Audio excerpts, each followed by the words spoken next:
Leave the hotel." Every employee froze. Ruby Callahan, the Curvy night manager, had just ordered Lucien D'Angelo, the feared Mafia boss who secretly owned the hotel, to leave after he accused a young waiter of stealing $50,000 without proof. "This is my hotel," Lucien said. "Then you should be the first person following its rules." Minutes later, the missing money was found inside Lucien's own briefcase. Everyone expected Ruby to be fired. Instead, Lucien asked one question. "What time does she work tomorrow?" 12 minutes earlier, Daniel Reyes had been carrying an empty silver tray out of the executive lounge when Lucien D'Angelo noticed the envelope was missing. "Stop!" Daniel stopped immediately. So did everyone else. There was something about Lucien's voice that made people obey before they had time to consider whether they should. He stood beside the conference table, perfectly composed, while two men from his security detail quietly moved toward the doors. "Where is the envelope?" Daniel blinked. "What envelope, sir?" "The one that was on this table." I don't know." Lucien studied him. Daniel was 22, 3 months into the job, and suddenly surrounded by men whose watches probably cost more than his annual salary. "What was inside it?" Daniel asked nervously. $50,000. The color disappeared from his face. "I didn't take it. You were the last employee in this room. I cleared the glasses, that's all." Lucien extended one hand. "Empty your pockets." Daniel hesitated. That hesitation was enough to change the atmosphere. Now, with trembling hands, Daniel emptied everything onto the table: a phone, keys, a folded subway receipt, $7 and some coins. No envelope. Lucien glanced toward his head of security. "Search his locker." That was when Ruby Callahan walked in. She had been halfway through resolving a complaint involving a guest, a missing designer suitcase, and an increasingly unfortunate misunderstanding with the laundry department when someone urgently requested the night manager. Ruby had expected another difficult guest. Instead, she found Daniel standing pale and humiliated, while half a dozen people watched him being treated like a convicted thief. She looked at the objects on the table, then at Daniel, then at the tall stranger who appeared to be giving orders to everyone. "What happened?" Lucien answered. "He stole $50,000. Ruby's eyes returned to Daniel. "Did anyone see him take it?" "No," Lucien said. "Have we checked the cameras?" "That won't be necessary." Ruby looked back at him. "Why not?" "Because he was the last employee in the room." Ruby waited for more. There wasn't any. "So Daniel was here," she said. "And now the money isn't." "Correct." "That proves he was here." Lucien's expression changed by barely a fraction. "It also makes him the obvious suspect." "Suspect," Ruby repeated. "That's a very different word from thief." Daniel looked at her with visible relief. Lucien did not. "And you are?" "Ruby Callahan, night manager." "Then I suggest you allow me to handle this." Ruby glanced at Daniel's shaking hands. "With respect, you are handling it in the middle of his workplace, in front of his colleagues, before anyone has checked a single camera." Lucien stared at her. Around them, employees suddenly discovered urgent reasons not to make eye contact. Ruby noticed. Interesting. Whoever this man was, everyone was terrified of him. Lucien lowered his voice. "You're questioning my judgment." "I'm questioning the evidence." For the first time, his attention settled completely on her. Most people would have backed down. Ruby wanted to. That was the inconvenient part. The man was intimidating enough without the two silent bodyguards behind him. But Daniel was still standing there, and fear did not turn suspicion into proof. Ruby gestured toward the corridor. "We have cameras at both elevators, the service entrance, the executive hallway, and the staff access door. Give security 10 minutes. I've made my decision. Then you made it before you had all the facts.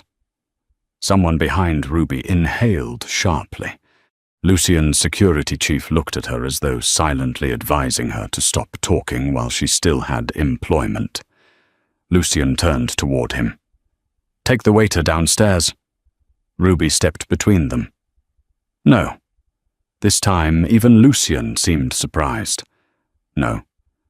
You can investigate him according to hotel procedure, but until you have evidence, Daniel stays an employee under my supervision. He works for me. So do I. You have no idea who you're speaking to." "Maybe not," Ruby held his gaze. "But I know how employees are supposed to be treated in this hotel." Lucian took one slow step toward her. "And if I disagree?" Ruby's heart hammered. She kept her voice steady. "Then leave the hotel." Silence swallowed the room. A receptionist behind her whispered, "Ruby?" Then, barely moving her lips, "That's Lucian D'Angelo." Ruby knew the name. 37 luxury hotels, real estate, logistics, billions in legitimate business interests, and whispers about the D'Angelo syndicate that nobody sensible discussed too loudly. Ruby looked back at the exceptionally handsome, terrifying man standing in front of her. Well, that complicated things. Lucian watched recognition appear on her face. "This is my hotel." Every employee waited for Ruby to apologize. Instead, she said, "Then you should be the first person following its rules." Before Lucian could answer, a sharply dressed man hurried into the room carrying Lucian's leather briefcase. "Mr. D'Angelo." He looked deeply uncomfortable. "I believe there's been a mistake." He opened the briefcase. Inside was the envelope. "I placed it here with the confidential documents after the meeting. I thought that was what you instructed me to do." Nobody spoke. Lucian looked at the envelope, then at Daniel, then at Ruby. Ruby said nothing. She didn't need to. Lucian took the briefcase and walked out with his security detail. By the time Ruby returned for her next night shift, the entire hotel knew what she had done. Some employees thought she was brave, others thought she was insane. Ruby suspected the second group had stronger evidence. She arrived expecting a meeting with human resources. Possibly termination. Definitely regret. Across Manhattan, however, Lucian D'Angelo was sitting behind his desk, thinking about something far more irritating than $50,000 missing dollars. For years, thousands of people had worked for him. Almost everyone obeyed him. Very few questioned him. And nobody had ever thrown him out of his own hotel. Lucian looked at his consigliere. "What time does she work tomorrow?" At exactly 11:47 the next night, Lucian D'Angelo walked back into the hotel. Ruby saw him from behind the front desk. Her first thought was that she was about to be fired. Her second was that at least he had waited until she finished her coffee. Every conversation in the lobby died instantly. Daniel, carrying a tray toward the lounge, stopped so abruptly that 2 glasses nearly slid off it. Lucian crossed the lobby with his consigliere and 2 security men behind him. He stopped in front of Daniel. "Mr. Reyes." Daniel swallowed. "Yes, sir." "I accused you of theft without sufficient evidence." Nobody moved. Lucian continued. "The accusation was false. The error was mine." Daniel looked stunned. "I'm sorry." That caused more shock than Ruby throwing him out had. Daniel managed a quiet, "Thank you, sir." Lucian nodded once. Then he turned to Ruby. "You were right." Ruby waited. Lucian stared at her. She kept waiting. Finally he frowned. "What?" "There's usually another part." His eyes narrowed. "What part?" Ruby helped him. "I was wrong." Somewhere behind the desk, a pen hit the floor. Nobody picked it up. Lucian D'Angelo looked at Ruby as if she had just requested ownership of Manhattan. She smiled pleasantly. He could have walked away. Everyone expected him to. Instead, after several long seconds, Lucian said, "I was wrong." Ruby nodded. "See? You're still alive." Something almost happened to Lucian's mouth. Not quite a smile, but close enough that his consigliere noticed. Ruby noticed too. That should have been the end of it. It wasn't. 3 nights later, Lucian returned. Ruby found him speaking with the head of security near the elevators. She stopped beside them. "Problem?" "Security inspection," Lucian said. "At midnight?" "Yes." Ruby looked at the security chief. He suddenly became extremely interested in his tablet. "Is something wrong with our security?" "No." "Then what are you inspecting?" Lucian paused. "Preparedness." Ruby nodded slowly. "Of course." The following week he appeared again. This time it was an accounting inspection. Ruby stared at him. "You inspect accounting personally?" "When necessary." "At 1 in the morning?" "Financial irregularities do not observe business hours." Ruby had no response to that, mostly because she was fairly certain he had invented the sentence on the spot. Then came a staff inspection. Then an operations review. Then something Lucian described as an overnight service quality assessment, which apparently consisted mostly of standing near Ruby while she worked. By the 4th visit, the night staff had developed theories. By the 6th, they had developed a betting pool. Ruby remained unconvinced. "He owns the hotel," she told Daniel one night. Daniel polished a glass. "He owns 37 hotels." "Exactly. He has responsibilities." Daniel looked at her. "Here?" "Apparently." "At 2 in the morning?" Ruby frowned. "Powerful people have unusual schedules." Daniel wisely said nothing. Then Lucian appeared beside the front desk. "The coffee machine." Ruby blinked. "What about it?" "It requires inspection." Daniel immediately turned away. His shoulders began shaking. Ruby looked from Lucian to the coffee machine across the staff lounge. "You came here to inspect the coffee machine?" "Yes." "You own 37 hotels." "Correct." "And you're personally checking this coffee machine at 2 in the morning?" "Correct." Ruby folded her arms. "Why?" Lucian looked at the machine, then back at her. "Quality control." Ruby stared at him for 3 seconds. "Fine." She walked over, poured a cup, and handed it to him. "Inspect." Lucian took 1 sip. His face remained perfectly expressionless. Ruby smiled. "Well?" Clearly, management intervention was necessary. Daniel escaped into the service corridor before he laughed out loud. Ruby failed to hide her own smile. "You know you could just buy a new machine." "I could." "You could buy the company that makes the machine." "Probably. And yet you're here." Lucian looked at her. For a brief moment, the joke disappeared. "So I am." Something about the way he said it made Ruby suddenly aware that they were standing very close. She stepped back. Lucian calmly took another sip of the terrible coffee. "You don't have to keep drinking that. I've survived worse.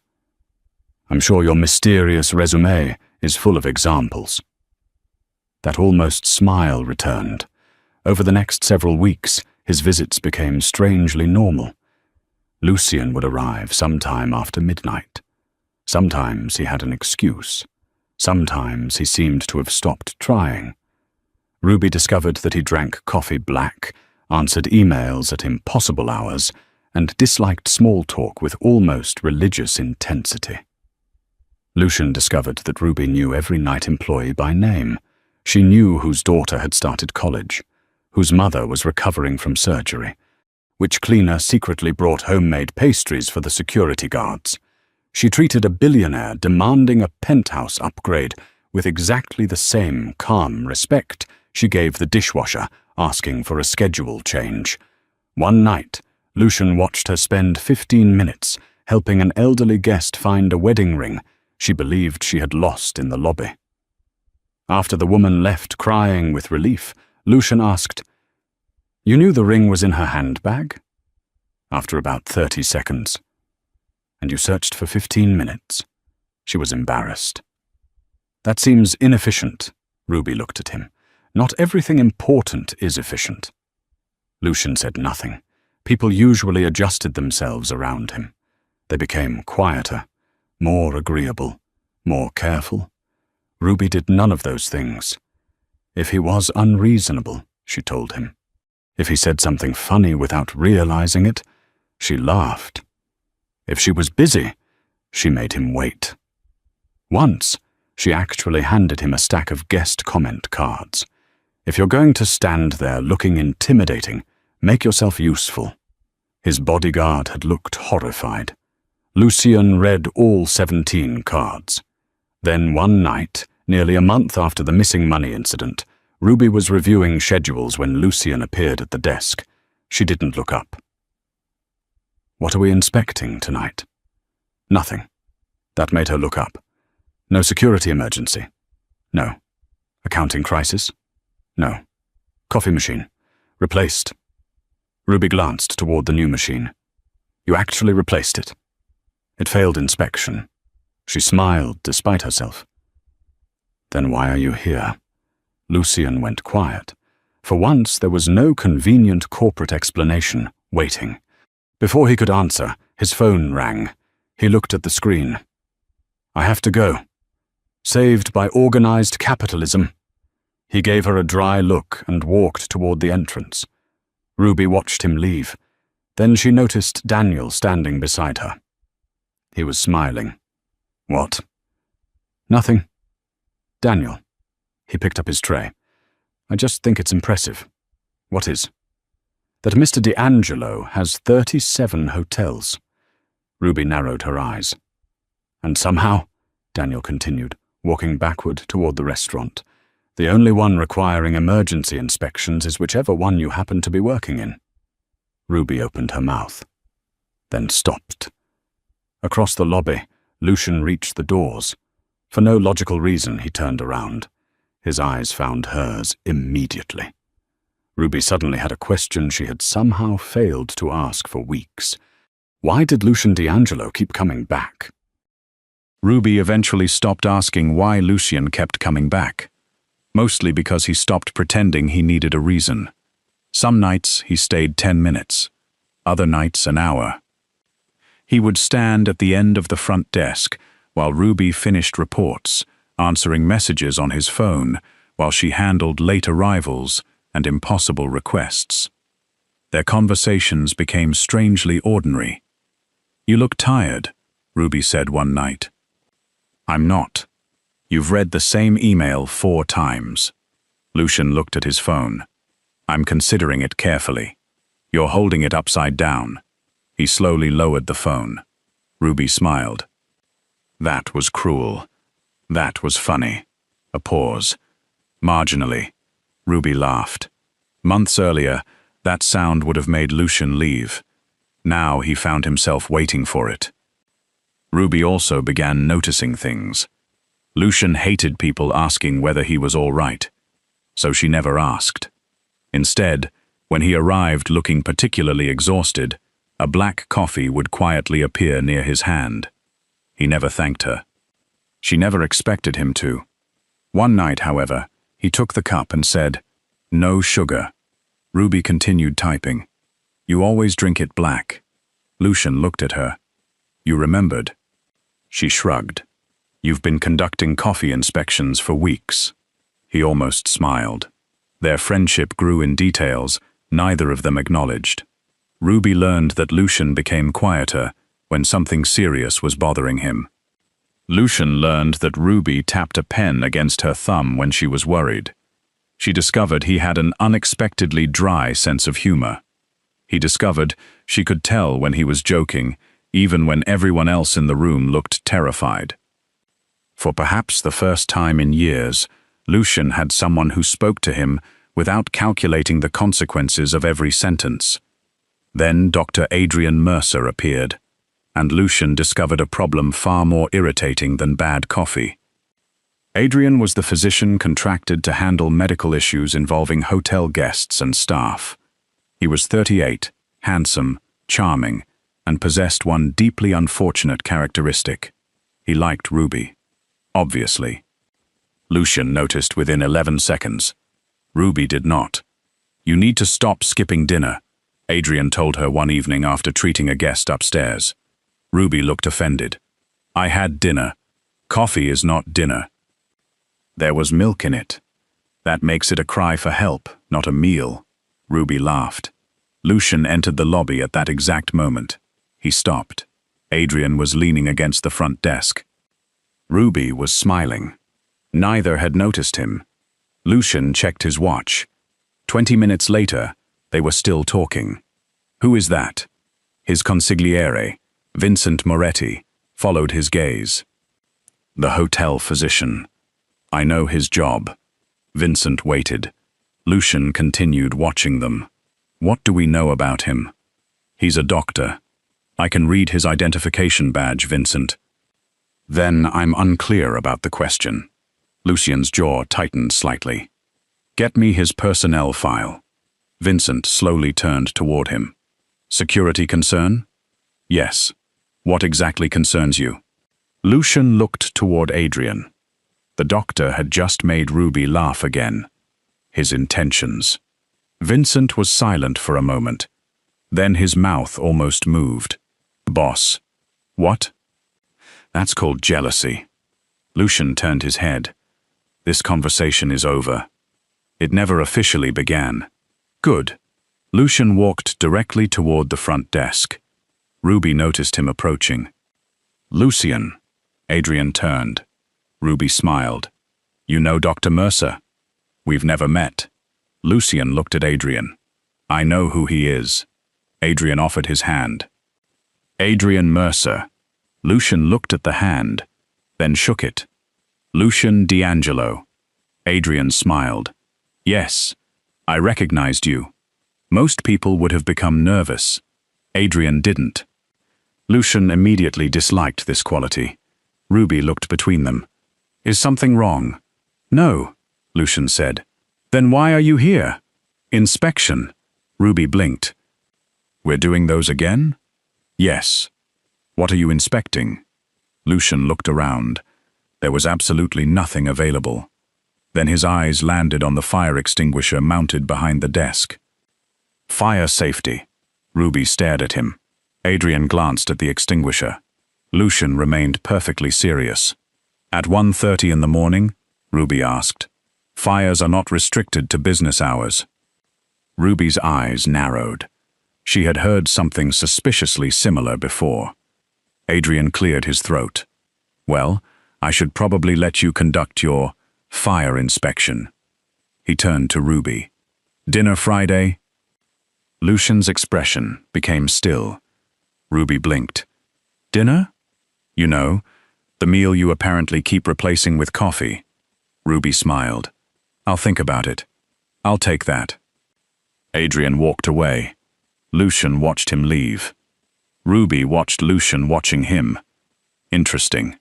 "So?" Lucian looked at her. "So?" Ruby leaned against the desk. "How's the fire extinguisher?" "Acceptable. You haven't inspected it." "I can see it." "Remarkable." Lucian ignored that.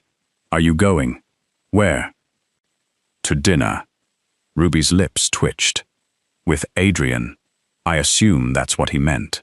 "I know what he meant." "Then why did you ask?" "Because I wanted to hear you say it." Lucian stared at her. Ruby smiled. "Are you interviewing me, Mr. D'Angelo?" "No. Because this feels like an interview. I'm making conversation. You're terrible at it." Lucian looked toward the corridor where Adrian had disappeared. "How long have you known him?" There it was. Ruby almost laughed. "About 8 months." "Do you trust him?" "He's a doctor." "That was not my question." Ruby folded her arms. "Lucian." "Yes? Are you jealous?" "No." The answer came so quickly she nearly applauded. "Good." Lucian's eyes narrowed. "Why good?" "No reason." Ruby returned to her computer. Lucian stood there. She could feel him becoming increasingly dissatisfied with the conversation. Finally, "Are you going to dinner with him?" Ruby looked up innocently. "I haven't decided." Lucian nodded once. "Fine." He walked away. Ruby waited until he reached the elevators. "Lucian?" He turned. "Fire extinguisher." He looked at it. "You forgot your inspection." Ruby saw the exact moment he realized she was teasing him. The elevator doors opened. He stepped inside, without answering. Ruby smiled for the rest of the night. After that, Adrian became an accidental experiment. Whenever he appeared, Lucian somehow appeared nearby. If Adrian spoke to Ruby at the front desk, Lucian suddenly needed to review occupancy reports. If Adrian joined Ruby for coffee, Lucian developed urgent questions about staffing.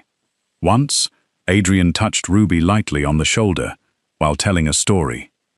Lucian materialized beside them less than 30 seconds later. Ruby looked at him. "Problem? Operations. What about them?" Lucian paused. "They're ongoing." Ruby bit the inside of her cheek. Adrian looked confused. Vincent, standing several feet away, turned his face toward the wall. Ruby had finally understood what everyone else apparently already knew. Lucian D'Angelo was jealous. And it was adorable. She probably should not have enjoyed it. She absolutely did. But somewhere beneath the teasing, something else had changed. Ruby began noticing the nights Lucian didn't come. The lobby felt strangely quieter.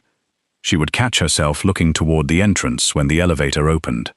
One night, 2 hours passed beyond the time he usually appeared. Then 3. Ruby told herself she didn't care. At 2:15, the doors finally opened. Lucian walked in.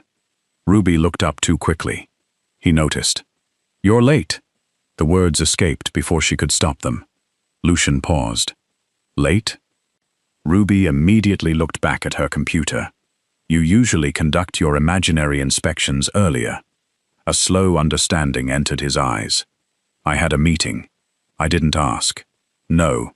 He stepped closer. "You noticed." Ruby stopped typing. For once, neither of them had a clever answer ready. Lucian looked at her. Ruby looked back. The silence between them had changed. It was no longer uncomfortable. It was dangerous in an entirely different way. Then Adrian's voice came from across the lobby. "Ruby!"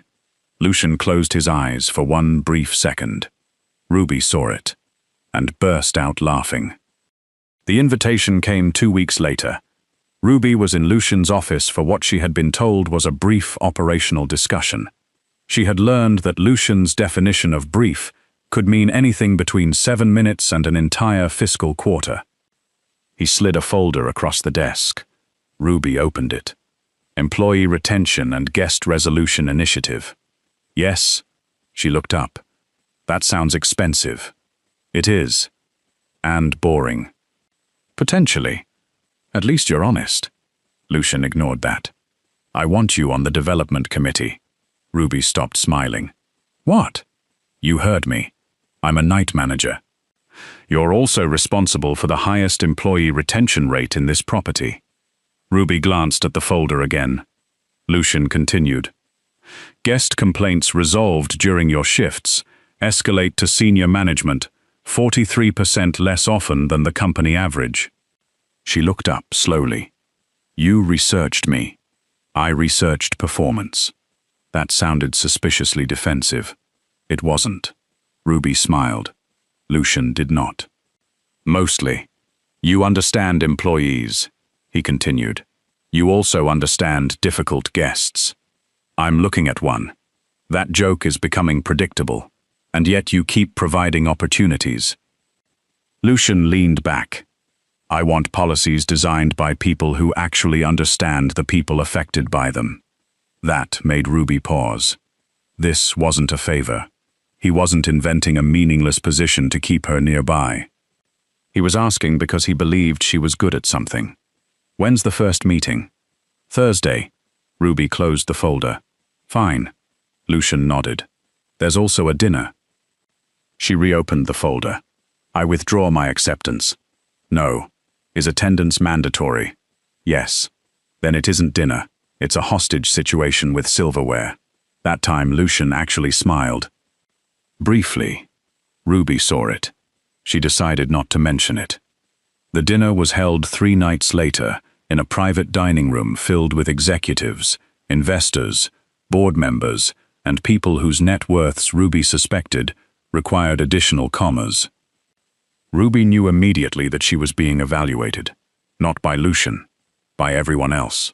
She was halfway through a conversation with the head of guest operations when a woman approached, Madeleine Vale. Ruby knew the name before the introduction. Senior Vice President of Strategic Development. Elegant, controlled, intelligent, and currently examining Ruby with the polite curiosity one might give an unexpected object at an auction. Ruby Callahan. Madeleine smiled. I've heard so much about you. That's always a dangerous opening sentence. Madeleine laughed softly. How charming. Ruby smiled back. Lucian, standing several feet away, glanced toward them. Madeleine noticed. Of course she noticed. I understand you manage nights at the D'Angelo Grand. I do. And now you're advising on corporate policy. I've been invited to contribute. How unusual. The word was perfectly polite. The meaning was not. Ruby took a sip of water. I've been called worse. Madeleine smiled again. You must find all of this rather overwhelming. She gestured lightly toward the table. Executives, investors, people who have spent decades operating companies at this level. Ruby understood now. This wasn't conversation. It was architecture. Madeleine was carefully building a room in which Ruby was supposed to feel small. I was nervous about the forks, Ruby said. Madeleine blinked. The forks? There are 4. That feels unnecessarily competitive. The executive beside Ruby coughed into his napkin to hide a laugh. Madeleine's smile tightened. How refreshing. Dinner began. For the first 30 minutes, Madeleine did nothing openly hostile. She didn't need to. She asked Ruby questions whose answers had already been designed to diminish her. How many employees do you directly supervise? Have you ever managed a corporate budget of this scale? Was this your first executive strategy session? Each question sounded reasonable. Together, they formed a message. You are not one of us. Ruby answered calmly. Then the conversation turned toward Lucian's proposed employee policy reforms. One board member mentioned Ruby's recommendations on disciplinary investigations. Madeleine lifted her glass. Ah, yes, Lucian's interesting little project. The table became quieter. Ruby looked at her. Madeleine continued pleasantly. I mean the initiative, of course. Of course. Lucian's expression changed. Madeleine. Ruby touched his wrist lightly. Just once. He stopped. That surprised the entire table, almost as much as it surprised Ruby. She removed her hand. I'd like to answer. Lucian looked at her, then leaned back. Madeleine smiled. Please. Ruby placed her napkin beside her plate. I think Ms. Vale is asking a fair question. Madeleine's eyebrows lifted. Am I? Whether someone who works night shifts at one hotel has anything useful to say in a room full of people who manage billions of dollars. Nobody interrupted. Ruby continued. I don't manage billions. She looked around the table. I manage people. A few expressions changed. I've spent years working nights, and nighttime in a hotel teaches you strange things about human beings. One investor leaned forward slightly. Ruby continued. At 2 in the morning, titles become less impressive. A faint smile moved around the table. I've seen billionaires furious because room service forgot mustard. I've seen housekeepers work double shifts and still stop to help a lost child find her parents.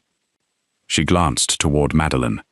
I've seen executives, celebrities, honeymooners, exhausted parents, drunk wedding guests, cleaners, waiters, and people sleeping in suites that cost more per night than some families earn in a month. Ruby paused. And most of them want surprisingly similar things. What things? Someone asked. To feel important. The room became still. To feel heard. To feel respected. To believe that when they speak, somebody sees them as a person instead of a problem. Madeline tilted her head. A lovely sentiment, but corporations cannot be managed on sentiment. No, Ruby agreed. They also can't be managed well by people who confuse status with value. Silence. Lucian did not move. Madeline's smile disappeared by a fraction. Ruby's voice remained calm. Money can tell you what someone can afford. She looked around the table. A job title can tell you what authority they have. Then back to Madeline. But neither tells you how much respect they deserve. Nobody touched their silverware. Ruby continued. In my experience, the biggest mistake powerful people make is believing that because they can make someone feel small, they have the right to. Madeline set down her glass. And you believe that experience qualifies you to shape policy for 37 luxury hotels? Ruby smiled. No. That answer surprised everyone. Ruby tapped the folder beside her. My results do. Lucian's eyes shifted toward her. Our hotel has the highest employee retention rate in the group. Complaints during my shifts escalate 43% less often than the company average. She glanced at Lucian. Apparently someone researched performance. A few people laughed. Even one of the board members smiled. Ruby looked back at Madeline. So no, I don't think being a night manager automatically qualifies me to sit here. A beat. I think being good at my job does. The silence that followed felt entirely different. Madeline had tried to expose Ruby as someone who didn't belong. Instead, people began asking Ruby questions. Real ones. A board member wanted her opinion on employee disciplinary procedures. The head of operations asked how she reduced staff turnover. An investor challenged one of her ideas about complaint resolution. Ruby challenged him back. Respectfully, intelligently, without once looking toward Lucian for permission. By dessert, she was no longer the night manager Lucian had strangely brought to dinner. She was part of the conversation. Madeline noticed. So did Lucian. Later, as guests began leaving, Ruby stepped into the quiet corridor outside the dining room. Lucian followed. You didn't need to do that, he said. Ruby turned. Do what? Stop me. When? When Madeline called you a project. Ruby smiled faintly. You were going to defend me. Yes. I know. And you stopped me. I know. Why? Ruby considered him. Because if you had defended me, everyone at that table would have learned that insulting me makes Lucian D'Angelo angry. She picked up her coat. But I wanted them to learn something else. What? That insulting me is a bad idea even when you're not in the room. Lucian stared at her. Then something in his expression changed. Ruby had seen him amused by her, irritated by her, curious about her. She had even caught him jealous. This was different. You know, Ruby said, suddenly uncomfortable with how intensely he was looking at her. Most people say something when they stare this long. I was wrong about you. Ruby raised an eyebrow. Again? A faint smile touched his mouth. Not in the way you think. He looked back toward the dining room. When I invited you into this process, I thought I was giving you a place at that table. Ruby said nothing. Lucian looked at her again. You didn't need me to. For once, Ruby had no joke ready. You walked into a room designed to measure people by power, he continued, and made them measure themselves by character. His voice was quieter now. I couldn't have done that for you. No. Ruby smiled softly. You couldn't. Lucian nodded. He wasn't offended. If anything, he looked strangely pleased. Ruby began walking toward the elevator. Lucian remained where he was for a moment, watching her go. He had spent years believing power meant being the person nobody dared challenge. Ruby Callahan had just walked into a room filled with some of the most powerful people he knew without possessing their money, their titles, or their influence. And somehow, she had been the strongest person at the table. Lucian had known for some time that he wanted her near him. That realization no longer seemed important enough, because for the first time, he understood something far more dangerous. He admired her. The offer was worth $480 million. Ruby knew this because the number appeared 17 times in the document sitting in front of Lucian. She also knew there was a problem because Lucian had been staring at the same page for 10 minutes. "You're doing that thing again." Lucian didn't look up.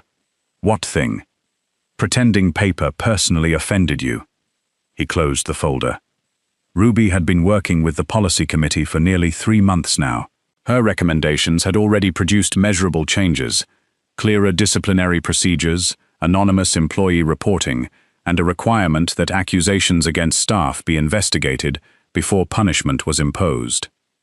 That last policy had earned a nickname among the night staff: the D'Angelo Rule.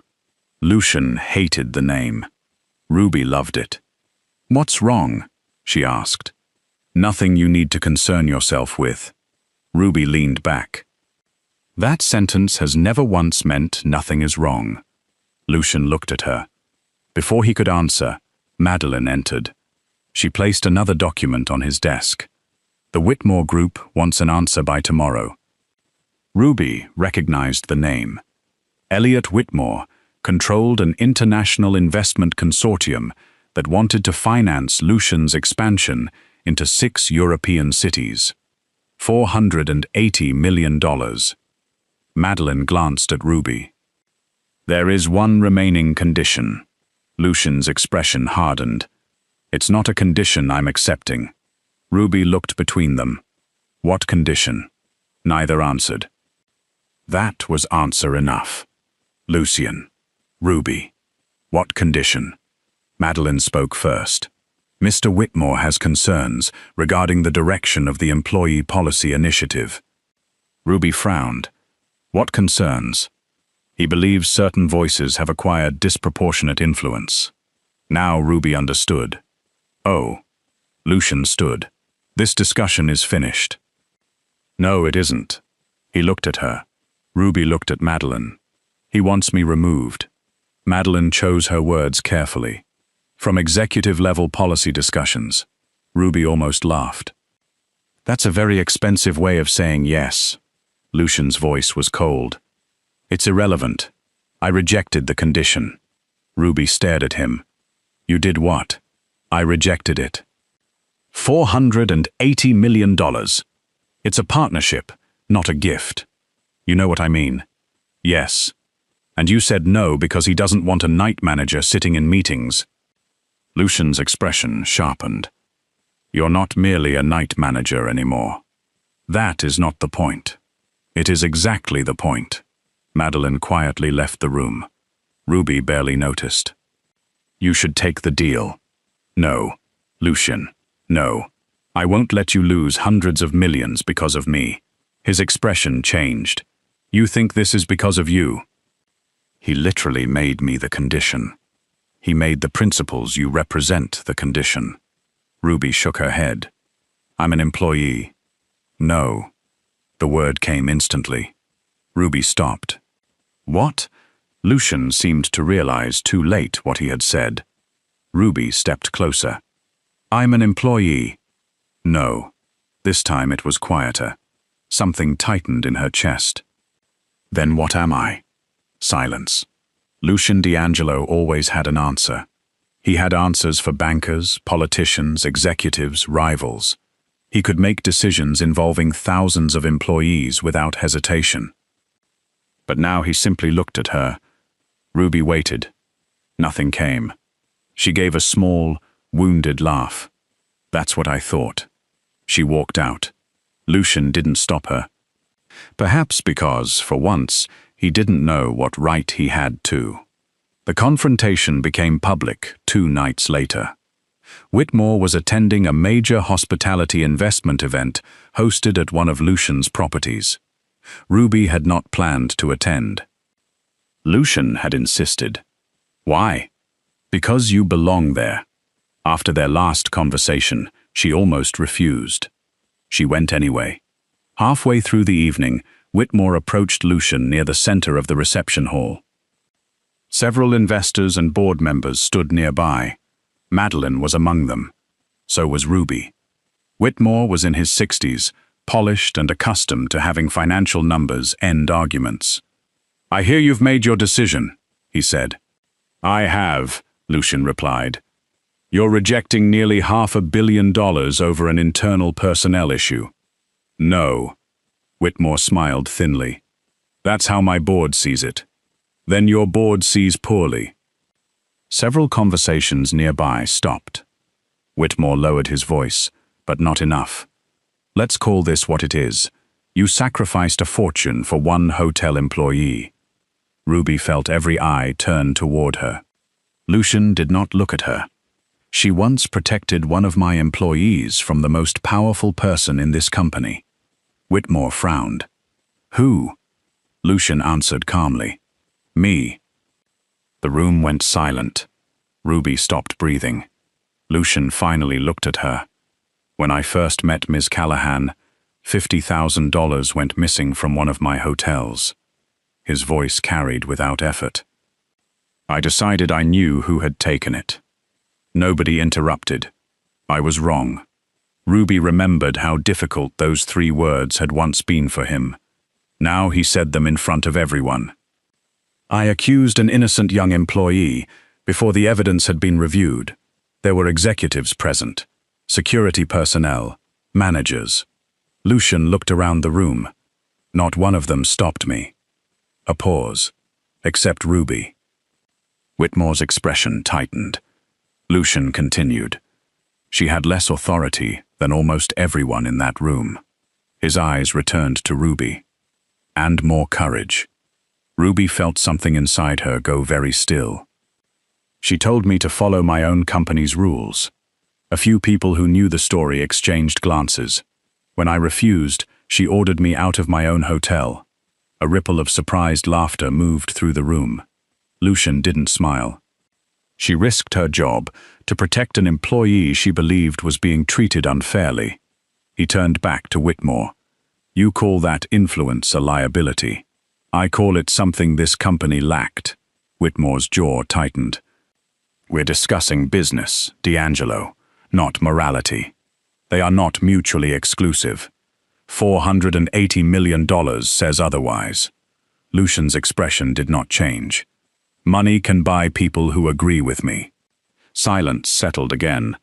"It cannot buy someone brave enough to tell me the truth." Ruby stared at him, and suddenly she understood. This wasn't Lucian choosing her over $480 million. Not exactly. It was bigger than that. Months ago, Ruby had believed she was simply stopping one powerful man from destroying one innocent waiter's career. She had not realized Lucian remembered the lesson. She had not realized he had built policies around it.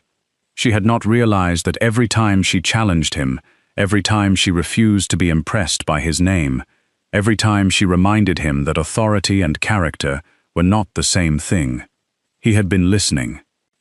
Whitmore shook his head. "You're allowing sentiment to dictate strategy." "No," Lucian said. "I'm deciding what kind of company I want to own." That ended the conversation. Whitmore walked away. Slowly, the room returned to motion. But Ruby remained still. Lucian approached her. For once, she had no joke.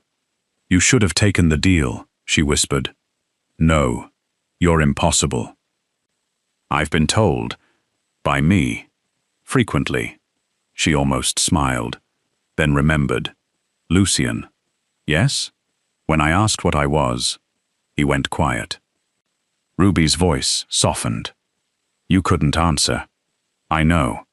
Can you now?" Lucian looked at her for a long moment. "I can tell you what you're not." Ruby waited. You're not an employee I sacrificed a deal for. He stepped closer. You're the person who made me understand why I should reject it. Ruby's breath caught. Lucian continued quietly. For most of my life, people have shown loyalty by agreeing with me. His gaze held hers. You showed me another kind. What kind? The kind that tells me when I'm becoming someone I shouldn't be. The noise of the reception seemed to disappear around them. Ruby looked at the man she had once ordered out of his own hotel. She had thought the greatest victory that night was proving Daniel innocent. Now she understood there had been another consequence. She had forced the most powerful man in the building to confront the possibility that power did not make him right, and Lucian had chosen not to forget it. Ruby's eyes softened. That still doesn't answer my question. A faint smile touched his mouth. No. Still working on it? Yes. Ruby shook her head. For a terrifying Mafia boss, you're surprisingly slow. This particular negotiation is complicated. Despite herself, she laughed. Lucian looked at her the way he always did when she laughed. Only this time, he didn't hide what was in his eyes. And Ruby finally understood something else.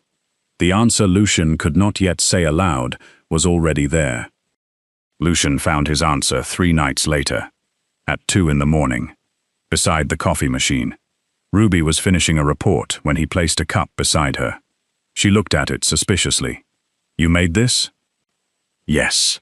Should I call the doctor before drinking it or after? Mercer. Lucian's expression immediately changed. Ruby smiled. Oh, that still works. I don't know what you mean. Of course not. She took a sip. The coffee was surprisingly good. Ruby stared at him. You learned how to use the machine. I own 37 hotels. That has never prevented you from being helpless around coffee. Lucian leaned against the desk. For a moment, neither spoke. Then he said, You asked me a question. Ruby's smile faded. She knew immediately which one. Then what am I? Yes. And it took you 3 days. I wanted the answer to be accurate. Ruby folded her arms. That sounds dangerously romantic for you. You are the woman I look for when I enter a room. Ruby stopped smiling. Lucian continued. The person whose opinion I hear, even when you're not there. His voice remained controlled, but Ruby could see the effort behind every word. You irritate me. There it is. You interrupt me. Frequently. You question decisions everyone else accepts. Someone has to keep you humble. I was doing well. You own 37 hotels. 38 now. Ruby stared at him. That is the least humble correction you could possibly make. A faint smile touched his mouth. Then it disappeared. And when something happens, Lucian said, good or bad, you are the person I want to tell. Ruby went still. That, he said quietly, is what you are. For once, Ruby had no clever response.